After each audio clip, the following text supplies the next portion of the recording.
24º domingo del tiempo ordinario.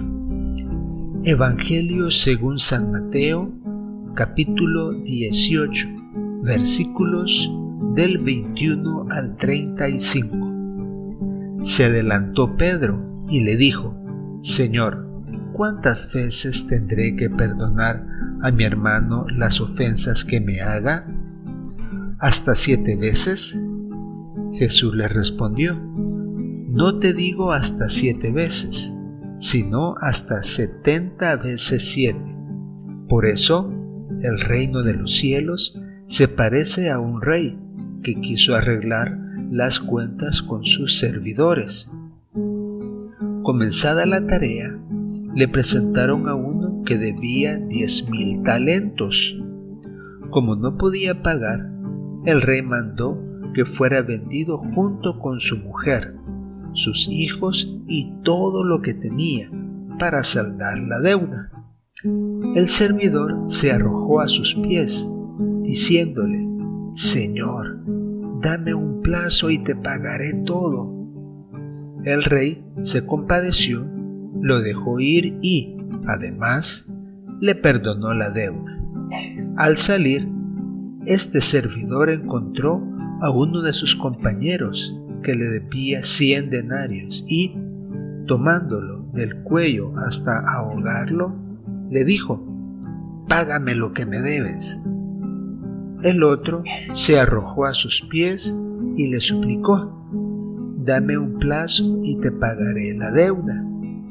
Pero él no quiso, sino que lo hizo poner en la cárcel hasta que lo pagara lo que debía. Los demás servidores, al ver lo que había sucedido, se apenaron mucho y fueron a contarlo a su señor. Este lo mandó llamar y le dijo: Miserable, me suplicaste y te perdoné la deuda. ¿No debías también tú tener compasión de tu compañero, como yo me compadecí de ti? E indignado, el rey lo entregó en manos de los verdugos hasta que pagara todo lo que debía. Lo mismo hará también mi Padre Celestial con ustedes, si no perdonan de corazón a sus hermanos. Este es un extracto del Evangelio de San Mateo.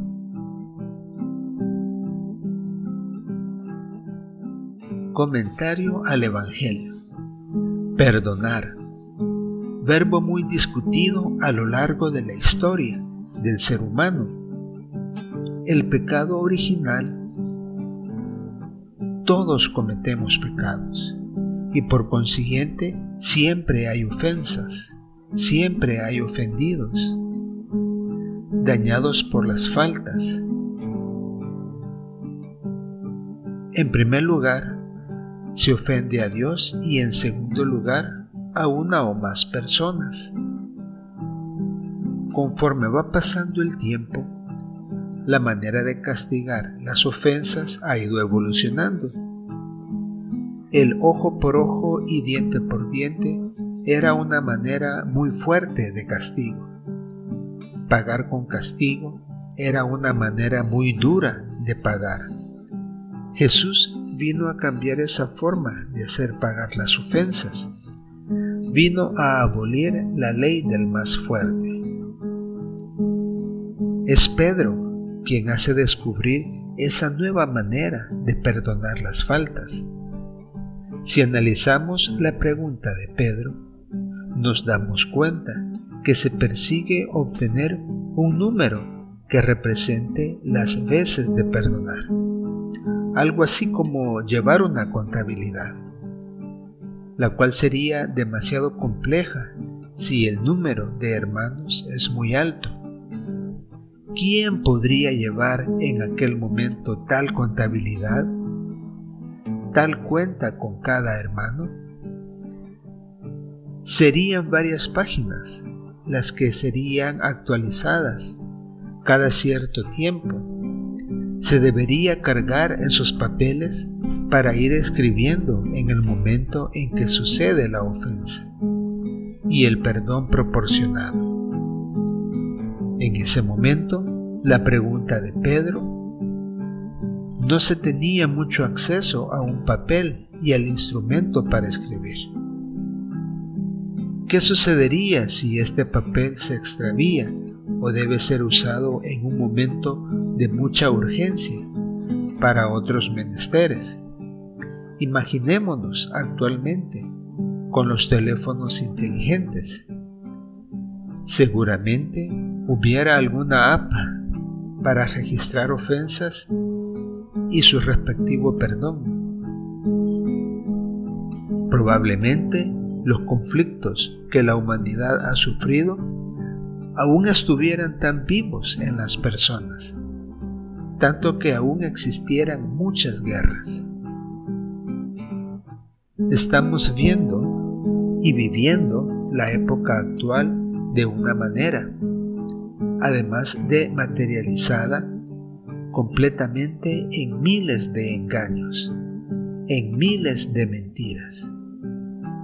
Este es un mundo de mentiras, con una humanidad rebosante de mentiras completas y redistribuyéndolas a lo grande. Por ejemplo, las noticias actualmente carecen de esa seriedad y objetividad que tenían en el siglo pasado. Se trataba de decir la verdad y además conservar la integridad de la noticia. Las agencias noticiosas en estos momentos venden lo que sea, verdad o mentira. Lo importante es impresionar al lector para que se entretenga leyendo. Aunque sea repetitivo, debemos perdonar estas prácticas y quienes las practican. ¿Las ofensas que me haga mi hermano?, pregunta Pedro en los textos en español. ¿Las faltas que cometa hacia mí?, dice los textos en francés. Si peca contra mí, dicen los textos en italiano e inglés. Si mi hermano me ofende, dicen los textos en portugués. Vemos cómo la pregunta tiene diferentes matices que van entre ofensas, faltas y pecar. La palabra pecado ha sido usada tan indiscriminadamente y hasta faltando la integridad y fama de la persona que confiesa haber cometido esos errores. Acusar de esa manera a un hijo de Dios podría considerarse un atentado, pues no va a la raíz de la falta, sino a reforzar negativamente el probable arrepentimiento que pudiera existir y agregar odio, rechazo y la adopción del cometimiento de esa falta por rebeldía. Con la respuesta que Jesús da a Pedro, el famoso hasta 70 veces 7, el Señor nos quiere enseñar que debemos perdonar siempre, aun si la falta es repetitiva y se sigue cometiendo. Perdonar y no cansarnos de hacerlo, encontrar la felicidad en hacerlo, no importando el número de veces. Es curioso que los textos en inglés indiquen infinitas veces, como 77 veces, cuando en el resto de idiomas que tratamos en estas lecturas y comentarios, menciona en cada uno de ellos 70 veces 7, o sea, multiplicar el 7 por 70. Y conociendo la propiedad conmutativa de la multiplicación, que sería multiplicar 7 veces 70, dando como resultado el mismo número, 490 veces. Por eso, ante esta curiosidad numérica, matemática, procedente de cómo interpretó el traductor de cada idioma esa porción del Evangelio y de cómo interpretaban el número 7 en dicha época, con lo que resulta una complejidad de interpretación circunstancial y numérica que no tiene importancia. Debemos encontrar un significado divino a tal aseveración y no un significado numérico. Y ya lo habíamos mencionado, perdonar siempre. Jesús prosigue planteando una analogía para que quien tenga oídos oiga.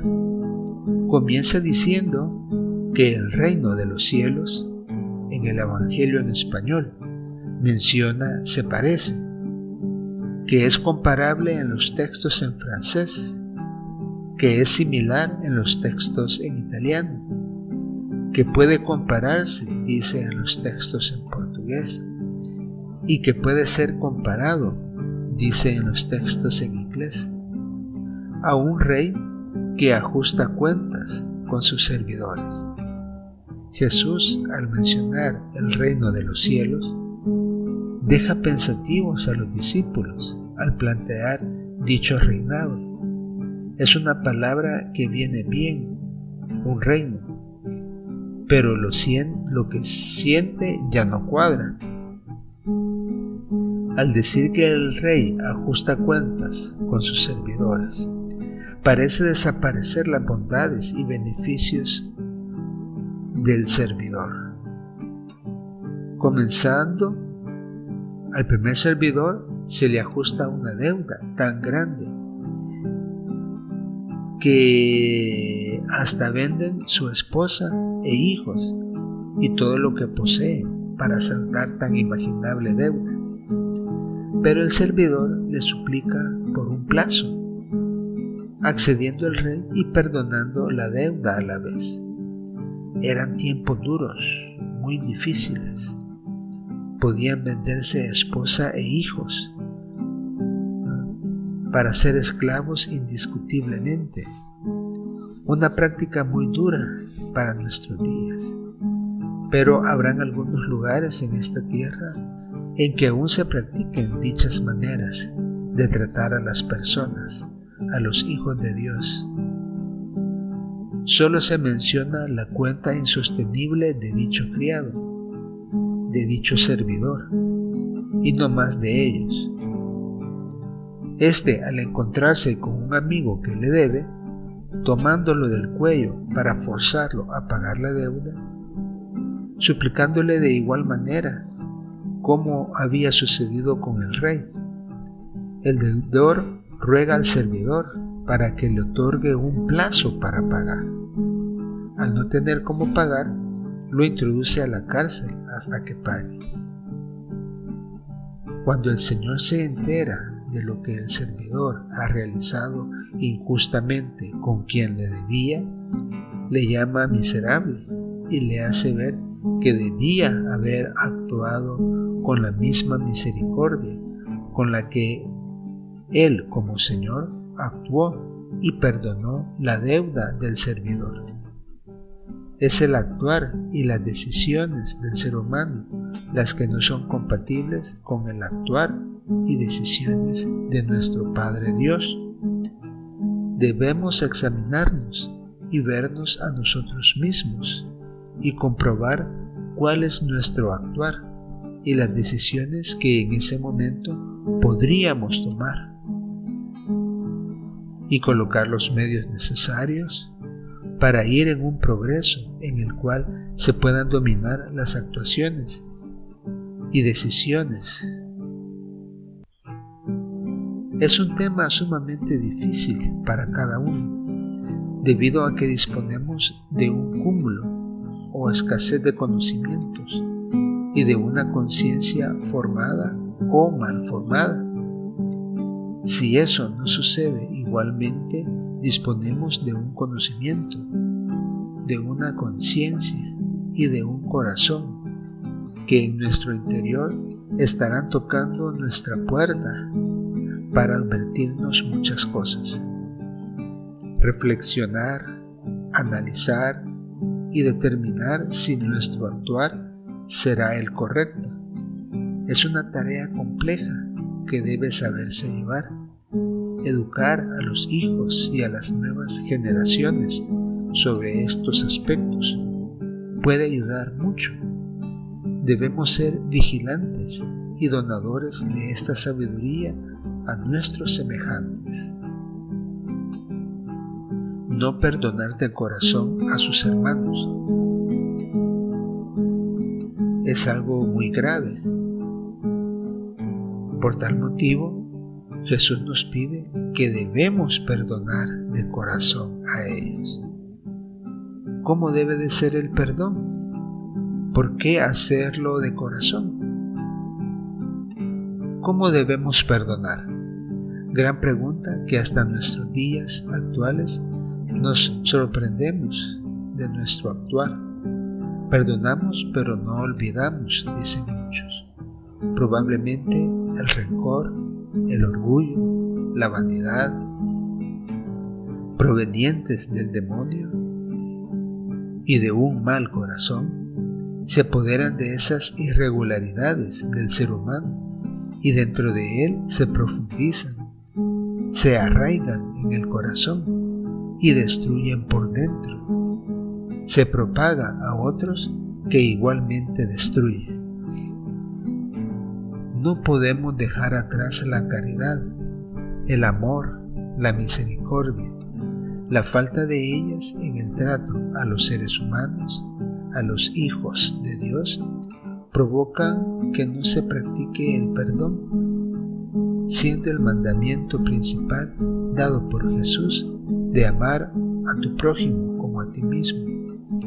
Este debería ser nuestro argumento principal para abandonar todas esas posturas negativas hacia el perdón y practicarlo. Hacerlo por amor a Dios debería ser suficiente para perdonar, porque aún así no sucede esto. Simplemente desconocemos cuánto Dios nos ama, ignoramos todo el amor que Dios nos tiene. Imaginamos la potencia y grandeza del amor de Dios que nos da, o sea que no lo imaginamos, esa potencia y esa grandeza. Debemos pedir en la oración sincera y directa con Él que nos permita dilucidar y conocer y valorar lo que necesitamos del amor de Dios, de ese amor que Dios nos tiene, para poder amarlo como solo Él se lo merece. Por otra parte, no solo es responsabilidad ante Dios el perdonar, también el que ofende debe alcanzar a conocer la grandeza y la potencia de ese amor para trabajar en este tiempo de vida que Dios nos da para reponer el daño que se ha efectuado. Tratar de hacer abundantes obras buenas para curar y sanar todo el mal que se ha provocado. Quizás no se podrá volver al estado anterior, al daño provocado, pero el amor será tan beneficioso que sin lo que veamos o vemos, se estará haciendo una reparación tan aceptable ante los ojos de Dios y podremos conseguir la admiración de Él.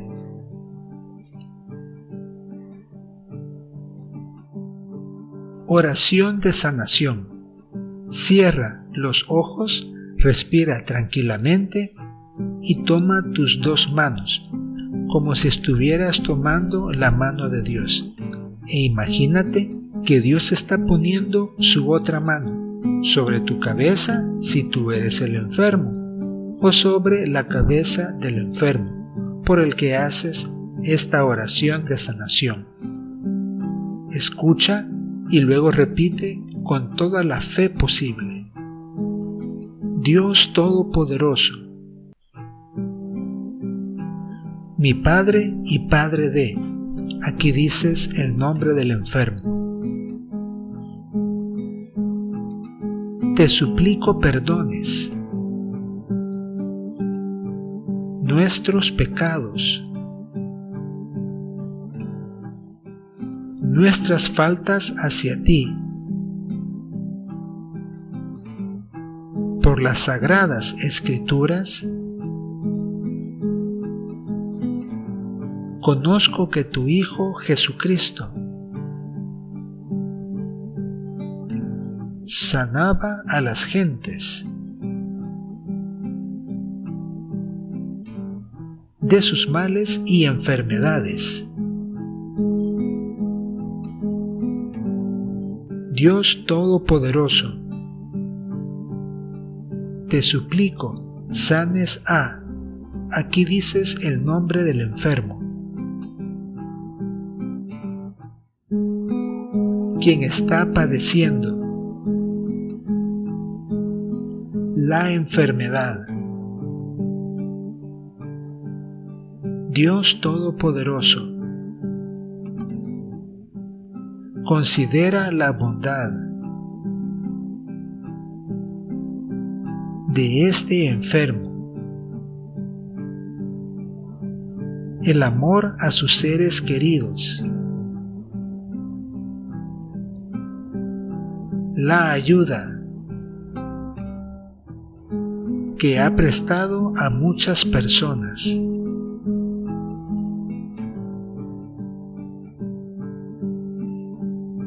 Dios Todopoderoso,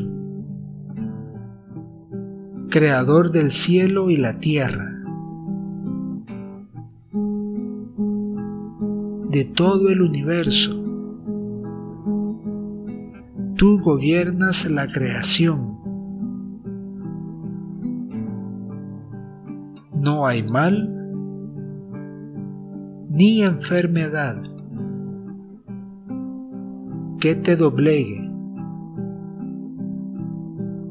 que a través de tu mano poderosa que dio la victoria a Israel, asediada por sus enemigos y por la intercesión de tu Hijo Jesucristo, te suplico sanes a, aquí dices el nombre del enfermo.